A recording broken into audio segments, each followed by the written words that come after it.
உளமறிந்த பின்தானோ அவளை நான் நினைத்தது, உறவுருவாள் எனதானோ மனதை நான் கொடுத்தது.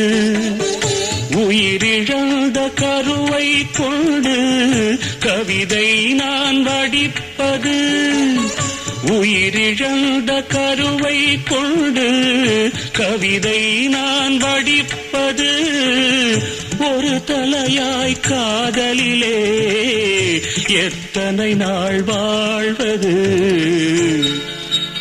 இது குழந்தை பாடும் தாலாட்டு.